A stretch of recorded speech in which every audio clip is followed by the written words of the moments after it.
9988 대한민국 중소기업을 응원합니다. 안녕하세요. 웰스 기업연구소 스튜디오에 오신 여러분을 환영합니다. 오늘의 주제를 소개합니다. 작년 12월에 주식을 증여했다면 이번 달까지 증여세를 신고 납부해야 합니다. 자세한 내용은 정우일 소장님과 함께 알아보도록 하겠습니다. 9988 대한민국 중소기업을 응원합니다. 안녕하세요. 웰스기업연구소 정우일 소장입니다. 자, 이제 2022년 거의 마감이 됐습니다. 아마 이제 이번 달 말이면 법인세 신고 납부를 하면서 아마 2022년 귀속 재무제표들이 확정이 될 텐데요. 이 경우에 이제 신경을 써야 될 문제가 하나 더 있습니다. 만약 지난 12월 달에 주식을 증여하신 분이 계시더라면 바로 이번 3월 말까지 이 증여세를 신고 납부해야 되는데요. 이 증여세 신고할 때 비상장 법인의 주식 가격 어떻게 평가가 되는지 잠시 후에 알아보도록 하겠습니다. 네, 지난 12월에 주식을 증여하신 분이 계시다면, 특히 비상장 법인의 주식을 증여하신 분이 계시다면 이제 좀 바빠지실 겁니다. 3월 말까지 이제 증여세를 신고 납부해야 되기 때문이죠. 그러면 비상장 법인은 솔직히 상장 법인 같은 경우는 이렇게 평가를 합니다. 증여일 기준으로 해서 앞선 2달, 그 다음에 뒤에 2달 해서 이제 매일마다 종가 있지 않습니까? 그 종가를 가지고 평균을 내서 이제 신고를 하면 되는데, 비상장 법인은 뭐 시장에 거래되는 것도 아니고 해서 사실은 평가하기가 좀 만만치가 않습니다. 그래서 우리나라에서는 상증법에서 이런 비상장 주식에 대한 보충적 평가 방법을 쓰게 되는데요. 이 보충적 평가 방법을 우리 대표님들께서 잘 알고 계셔야 이게 이렇게 우리 회사의 주식 가격은 요 정도로 평가가 되는구나, 이걸 이해하실 수가 있습니다. 자, 비상장 법인의 주식 가격은 일반적으로 순자산가치와 순손익가치의 가중평균으로 계산을 합니다. 그럼 순자산가치가 뭐고 순손익가치가 뭐냐, 이러실 수 있는데요. 순자산가치는 한마디로 얘기하면 그 특정 일을 기준으로 그 시점에 이제 뭐 자산이라고 보시면 됩니다. 근데 그 자산에서 부채를 제외한 거라고 보시면 되니까 재무상태표에선 자본총계라고 볼 수 있겠죠. 근데 여기서 유의점은 그 시점을 기준으로 장부에 작성된 기준이 아니라 시가평가를 해야 된다는 거고요. 그 다음에 장부에 작성된 가격과 시가와 차이가 나지 않습니까? 그러면 그 둘 중에 더 큰 금액을 쓴다는 것도 이해하시면 좋을 것 같아요.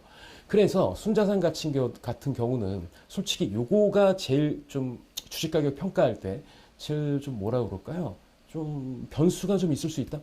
왜냐하면 이제 어떤 시점이기 때문에 그 시점을 기준으로 하는 거기 때문에 좀 약간의 변수가 있을 수 있다. 그리고 사실은 이거를 계산하는 것 자체가 좀 돈이 든다, 뭐 이렇게 보시면 될 것 같습니다. 반면에 손익은요, 순손익 가치는 말 그대로 이거예요. 손익이에요. 손익. 근데 손익은 기준점이 있어야 되지 않습니까? 예를 들어서 한 달의 기준점을 둘 수도 있고 1년의 기준점을 둘 수가 있는데, 이 상증법에서 얘기하는 손익의 기준은 1년입니다. 그래서 1년의 과세년도 기간이 끝나야 이게 완성이 되는 거죠. 그러니까 예를 들면 12월 달에 증여를 했다라고 한다면, 12월 달에 증여를 했다고 한다면 얘 같은 경우는 12월이기 때문에 아직 그 회계년도가 끝난 게 아니잖아요. 그렇죠. 그렇기 때문에 직전 연도 기준으로 합니다. 그러니까 직전 연도니까 그 전년도가 되겠죠. 근데 해를 바꿔서 1월이라고 한다면, 주식을 증여한 시점이, 그러면 당연히 12월 달께 끝났다고 볼 수 있겠죠. 끝난 거죠. 그러면 그 해년도 손익이 당연히 반영이 되겠죠. 그래서 이 손익 같은 경우는 어쩌면 회계년도가 끝나게 되면은 확정이 되어 있다고 보시면 될 것 같아요. 그래서 손익가치를 구하는 방법은 이게 직전 연도만 쓰게 되면 사실 유불리가 좀 있잖아요. 그리고 사실 여기 손익이라고 하는 게 특정 연도의 특정 이익 때문에 어떤 왜곡이 될 수 있는 부분이 있어서 얘는 직전 3년간을 평가를 합니다. 그래서 예를 들어서 작년 12월에 주식을 증여했다고 한다면 2022년 12월에 주식을 증여했다고 한다면 21년, 20년, 19년 이렇게 3개년도 가중평균을 하게 되는 거고요. 그 다음에 올해 1월에 증여를 했다고 한다면 22년, 21년, 20년 이렇게 3개년도를 평균 내립니다. 근데 이 3개년도 평균 내릴 때도 사실은 좀 거리가 먼 횟수에 좀 그렇잖아요. 그래서 직전 연도의 가중치를 3을 주고 그 전전년 거는 2를 주고 전전전년 거는 1을 줘서 이렇게 가중평균을 한다라고 보시면 될 것 같아요. 그럼 여기서 약간의 유불리가 갈릴 수가 있어요. 손익 같은 경우는 예를 들어서 전년도 손익이 좋지 않았다. 근데 주식을 좀 저렴하게 증여하고 싶다고 한다면 전년도 손익을 쓸 수 있는 범위 내에서, 그러니까 즉 다시 말하면 2022년에 손익이 별로 안 좋았다고 한다면 2023년에 근데 증여하는 편이 좀 낫겠죠. 근데 반대로 2022년에 손익이 너무 좋았어. 근데 2021년은 아니야. 그렇다고 한다면 2021년 손익만 반영되는 기준으로, 즉 2022년도에 증여하는 편이 훨씬 더 좋을 수가 있겠죠. 자, 이걸 이용해서 또 주식 가격을 조금 더 저렴하게 갈 수 있는 게 하나의 포인트다라고 보시면 될 것 같아요. 그래서 제가 좀 말씀드리고 싶은 게 하나 있습니다. 보통 우리가 대기업 같은 경우 주식을 증여하거나 뭐 이런 것들을 보게 되면 주식 가격이 진짜 안 좋은 시점에 증여들을 많이 합니다. 예를 들어서 코로나가 시작돼서 한참 주식이 가격이 우리가 요동을 쳤을 때 그때만 보더라도 이제 코로나 시작됐을 땐 주식 가격이 빠졌다가 그 이후에 상승하는 그 구간이었는데 이때 CJ 이재현 회장 같은 경우는 자녀들한테 증여를 했다는 거죠. 그러니까 이런 타이밍에 맞춰서 증여하는 건 상당히 합리적인 판단이다라고 볼 수가 있습니다. 다만 여기서 유의사항이 하나 있어요. 보통 이제 제가 아까 말씀드린 자산 가치와 손익 가치를 가중 평균해서 이제 합니다. 근데 이 가중이라고 하는 것의 이제 가중의 의미는 일반 법인 같은 경우에는 좀 이익을 좀 더 중시해서 이익에 3을 주고 자산에 2를 주는데 부동산 과다 법인 같은 경우 솔직히 이익이 차지하는 비중이 그렇게 크지 않다 보니까 자산에 3을 주고 이익을 2를 주게 됩니다. 그럼 부동산 과다 법인 뭘로 판단하느냐? 전체 자산 중에서 법인의 자산 중에서 부동산이 차지하는 비율이 50%가 넘어가게 되면 이때 이 부동산 과다 법인이라고 하게 되는 거죠. 그리고 또 여기서 또 하나 기억하셔야 될 게 있습니다. 그렇게 되면 약간 계산식의 산술 때문에 이런 것도 가능하거든요. 자산이 많은 기업들 같은 경우는 일부러 손익을 좀 뭐 이렇게 좀 낮추는 뭐 이런 것들을 할 수 있겠는데, 근데 문제는 비극적으로 최근에 이제 보완이 된 건데 이 주식 가격을 평가를 할 때 최저 가격, 최소 값은 순자산 가치의 80%입니다. 그래서 좀 오래된 기업들, 특히 오래된 기업들의 특징은 뭘까요? 네, 잉여금이 좀 많겠죠. 근데 뭐 그 잉여금이 토지일 수도 있고 건물일 수도 있고 뭐 여러 가지 형태로 있을 수 있는데 오래된 기업들 같은 경우 당연히 뭐 우리나라 중소기업에서 뭐 상장 기업들처럼 배당 성향이 뛰어날 수도 없는 거고 그렇다 보면 계속 유보된 이익이 많다 보니까 잉여금이 많게 되거든요. 그러니까 잉여금이 많게 되면 뭐가 많게 있어요? 순자산이 많아지게 되죠. 그래서 순자산 가치가 손익 가치보다 월등히 높아서 손익 가치, 즉 순이익의 어떤 뭐 올라가거나 내려가거나 하는 이런 변동이 전혀 주식 가격 평가에 영향을 미치는 게 작은 기업이라고 한다면, 즉 다시 말하면 순자산 가치의 80%요 최소값이 손익에 관계없이 그냥 계속 적용되는 기업이라고 한다면 손익을 조정하는 건 그렇게 의미가 없을 수도 있습니다. 그래서 어떤 영향들이 우리 법인의 주식 가격을 쓸데없이 높이는 역할을 하고 있는지를 우리 대표님께서 명확하게 아시는 게 중요하지 않을까 싶습니다. 네, 제가 3월 들어서 계속 이제 2023년 3월에 법인세 신고할 때 체크해야 될 사항들을 말씀을 드리고 있습니다. 아마도 이번 주 컨텐츠가 이제 마지막일 것 같아요. 그래서 꼭 신고해야 될 내용들 말씀을 드릴게요. 경영자 입장에서 가장 좋은 거라고 한다면 이익은 많이 나는데 세금을 적게 내는 거겠죠. 그럼 이익을 많이 나는데 세금을 적게 내는 게 무엇이냐? 바로 중소기업 세액공제, 세액감면 이런 것들을 잘 활용하시는 겁니다. 그래서 2022년에 적용됐던 이 세액공제 항목들을 제가 매주마다 이렇게 말씀을 드리는데요. 자, 여기서 오늘 마지막으로 제가 말씀을 드리도록 하겠습니다. 자, 지금까지 제가 여러 가지 말씀드렸는데 이것도 한번 생각해 보실 필요가 있어요. 사전에 약정한 경영성과급을 근로자에게 지급하는 경우 이 근로자에게 지급한 금액의 15% 정도 공제를 해줍니다.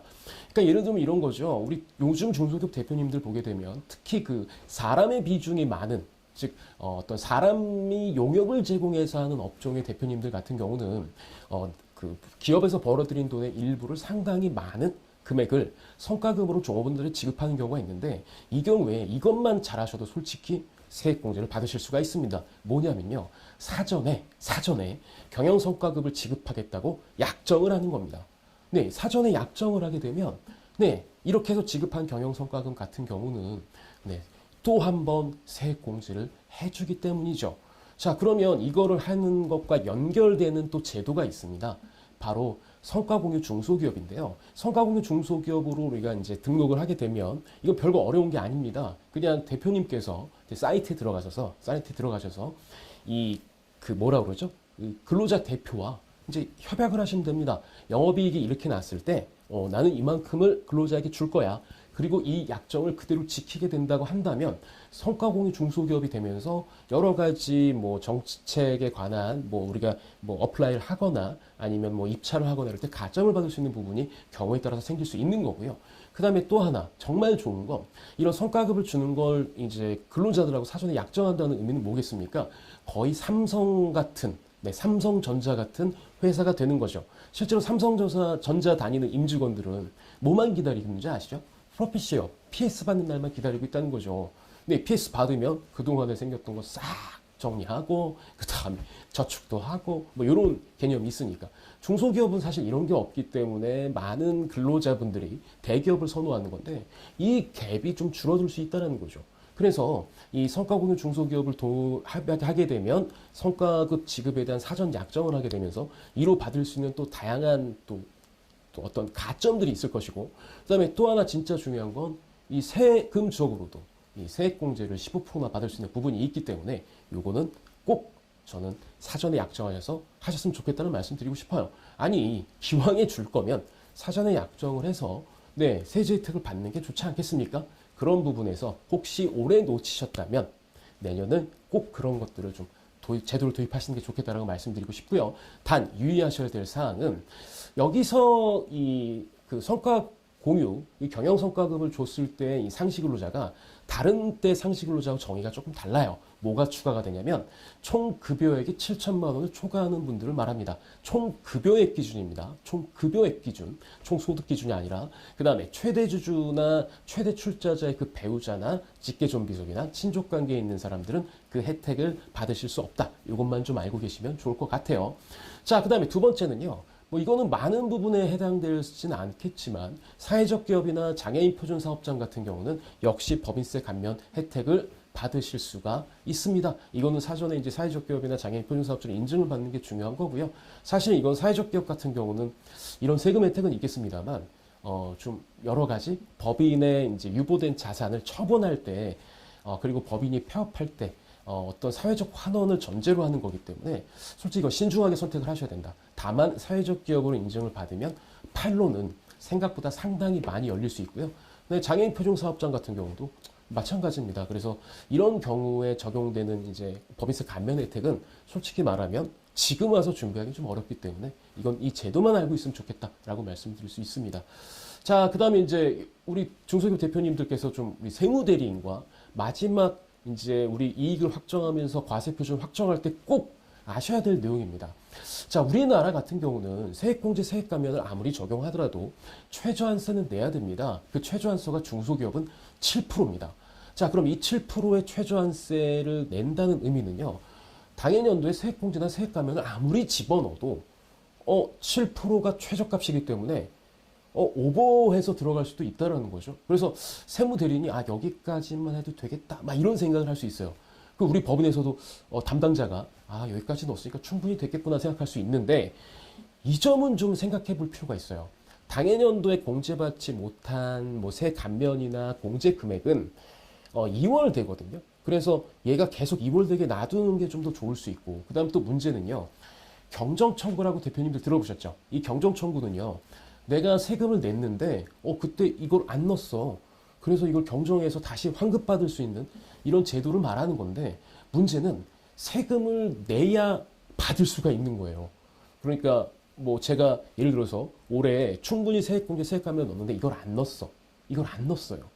그래서 내년에 생각이 난 거야. 그래서 이거 넣고 싶어. 근데 나는 그만큼 최저한세만 내고 있었어. 그러면 경정청구를 할 수가 없어요. 네. 그러니까 이런 문제가 있기 때문에 당해년도에 솔직히 좀 2월이 되더라도 이 세액공제 세액감면 있는 대로 다 넣으시는 게 좋겠다. 뭐 이런 말씀을 좀 드리고 싶어요. 그런데 그럼에도 불구하고 이 최저한세 적용을 하지 않는 공제 감면이 있습니다. 이런 것들이 뭐가 있냐면요. 일단 이 7%를 적용하지 않는다고 하는 건 이것과 상관없이 최저한세와 상관없이 그냥 다 공제해버리겠다는 얘기거든요. 그게 가장 대표적인 게 제가 지나치게 얘기했던 아주 계속 지속적으로 얘기하는 연구인력개발비에 대한 세액공제입니다. 즉 R&D 세액공제죠. 중소기업 같은 경우는 얘는 대표적으로 세액공제 항목 중에서 최저한세가 적용되지 않는 거고요. 감면 같은 경우는 수도권 과밀억제권역 밖으로 이전한 중소기업, 공장의 수도권 밖 이전에 대한 세액감면, 본사의 수도권박 이전에 대한 세액 감면, 사회적 기업, 바로 위에서 얘기했던 장애인 표준 사업장에 대한 감면 같은 경우는 최저한세가 적용이 되지 않기 때문에 진짜 법인세 하나도 안 낼 수도 있다라고 생각하시면 될 것 같습니다. 자, 그러면 이제 제가 2022년 귀속, 2023년 3월 법인세 신고 납부할 때 주의사항을 무려 3주에 걸쳐서 제가 쭉 말씀을 드렸는데요. 특히 마지막에 제가 말씀드린 이 최저한세, 이 최저한세를 보시고 그 다음에 우리 기업이 최저한세를 내고 있는지, 그럼 최저한세 내는 선에서 뭐 세액공제 적용할 수 있는 거를 더 이상 안 담았는지, 더 담을 수 있는지 확인하신 다음에 있는 것, 양껏 얘네들을 감면하고 공제하는 걸 제가 권장을 드리겠습니다. 나중에는 차라리 2월을 쌓아놓는 게 훨씬 더 낫지 않겠습니까? 그래서 대표님들께서 지금 특히 아유 나 영업 때문에 바빠. 아 이건 세무대리인이 알아서 하겠지.